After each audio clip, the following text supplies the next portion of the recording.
To help you understand the words that you have in your hand, let me give you a brief background. By the time the text of the Declaration of Independence was ratified on July 4th, 1776, tensions between the colonists and the British Crown had been building for well over a decade. Taxes began to be levied on the colonists in 1763 to cover the British debt from the French and Indian War, including the Stamp Act of 1765 and the Townshend Act of 1767. In March of 1770, a confrontation between colonists and soldiers led to the Boston Massacre. The response to the Tea Act of 1773 was called the Boston Tea Party, and it resulted in extremely severe oppressions from the British government.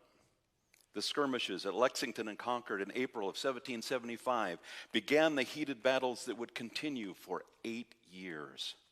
Finally, in June of 1776, Richard Henry Lee of Virginia presented a resolution to Congress declaring that the colonies be independent from the British Crown.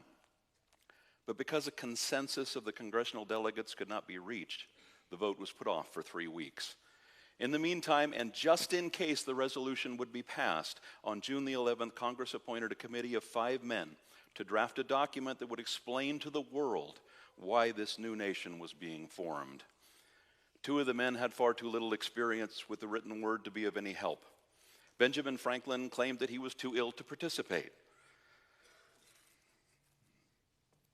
John Adams declined the job.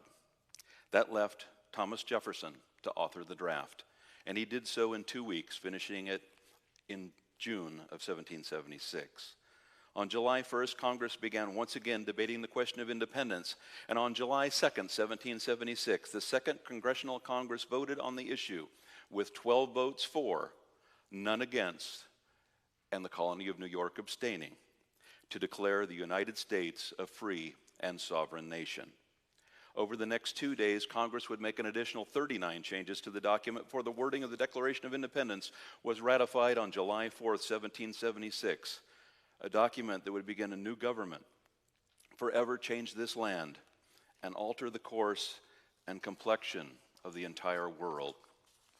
It reads, "When, in the course of human events, it becomes necessary for one people to dissolve the political bands which have connected them with another, and to assume among the powers of the earth the separate and equal station to which the laws of nature and nature's God entitled them, a decent respect to the opinions of mankind requires that they should declare the causes which impel them the separation.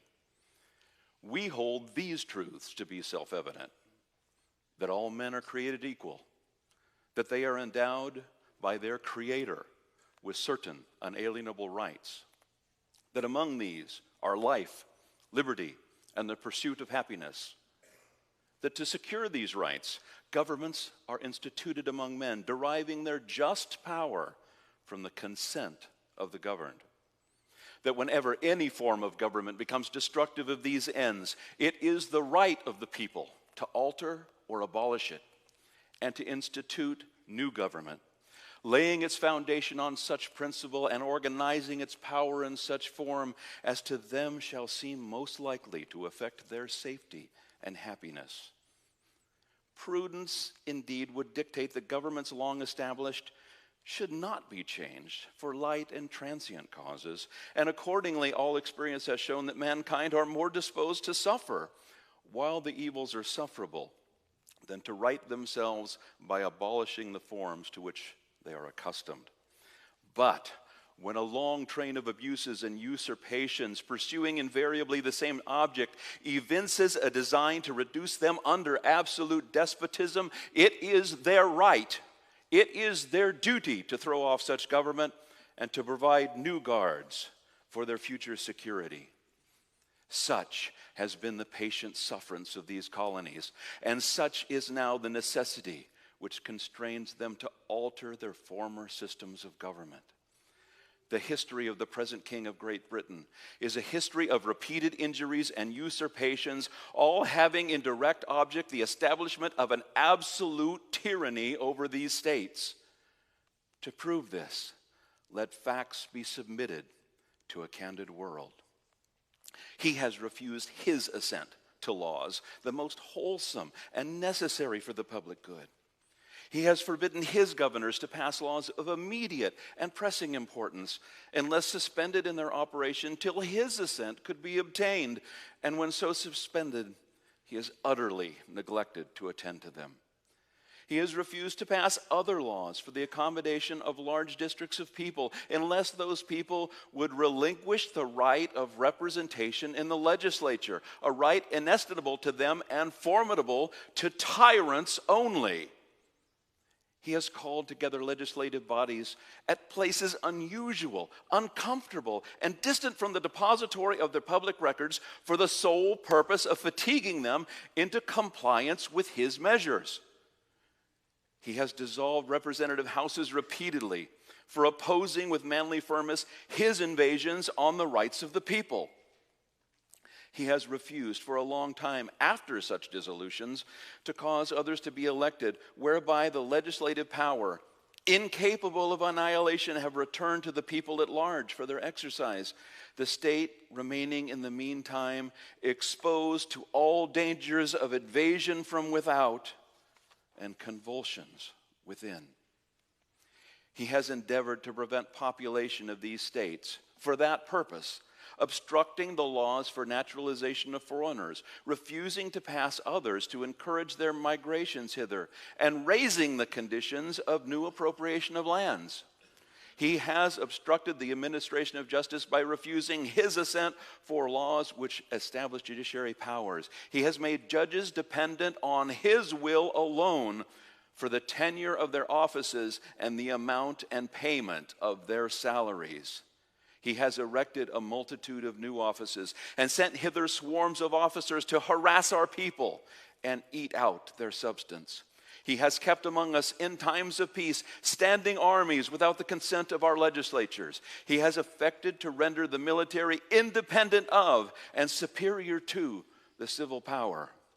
He has combined with others to subject us to a jurisdiction foreign to our Constitution and unacknowledged by our laws, giving his assent to their acts of pretended legislation, for quartering large bodies of armed troops among us, for protecting them by mock trial from punishment for any murders which they may commit of the inhabitants of these states, for cutting off our trade with all parts of the world, for imposing taxes on us without our consent, for depriving us, in many cases, the benefits of trial by jury, for transporting us beyond seas to be tried for pretended offenses, for abolishing the free system of English laws in the neighboring province, establishing therein an arbitrary government and enlarging its boundaries so as to render it at once an example and fit instrument for introducing the same absolute rule into these colonies, for taking away our charters, abolishing our most valuable laws, and altering fundamentally the forms of our governments, for suspending our own legislatures and declaring themselves invested with power to legislate for us in all cases whatsoever. He has abdicated government here by declaring us out of his protection and waging war against us. He has plundered our seas, ravaged our coast, burnt our towns, and destroyed the lives of our people. He is at this time transporting large armies of foreign mercenaries to complete the works of death, desolation, and tyranny already begun with circumstances of cruelty and perfidy scarcely paralleled in the most barbarous ages and totally unworthy the head of a civilized nation. He has constrained our fellow citizens taken captive on the high seas to bear arms against their country, to become executioners of their friends and brethren, or to fall themselves by their hands. He has excited domestic insurrections among us and has endeavored to bring on the inhabitants of our frontiers, the merciless Indian savages whose known rule of warfare is an undistinguished destruction of all ages, sexes, and conditions. In every stage of these oppressions, we have petitioned for redress in the most humble terms. Our repeated petitions have been answered only by repeated injury. A prince whose character is thus marked by every act which may define a tyrant is unfit to be the ruler of a free people. Nor have we been wanting in attentions to our British brethren. We have warned them from time to time of attempts by their legislature to extend an unwarrantable jurisdiction over us. We have reminded them of the circumstances of our emigration and settlement here. We have appealed to their native justice and magnanimity, and we have conjured them by the ties of our common kindred to disavow these usurpations which would inevitably interrupt our connections and correspondence. They too have been deaf to the voice of justice and of consanguinity. We must, therefore, acquiesce in the necessity which denounces our separation and hold them as we hold the rest of mankind, enemies in war, in peace, friends. We, therefore, the representatives of the United States of America, in General Congress assembled, appealing to the Supreme Judge of the world for the rectitude of our intentions, do, in the name and by the authority of the good people of these colonies, solemnly publish and declare that these united colonies are of right, ought to be free and independent states, that they are absolved from all allegiance to the British Crown, and that all political connections between them and the state of Great Britain is and ought to be totally dissolved, and that as free and independent states, that they have the full power to levy war, conclude peace, contract alliances, establish commerce, and do all other acts and things which independent states may do. And for the support of this declaration, with a firm reliance on the protection of divine providence, we mutually pledge to each other our lives, our fortunes, and our sacred honor.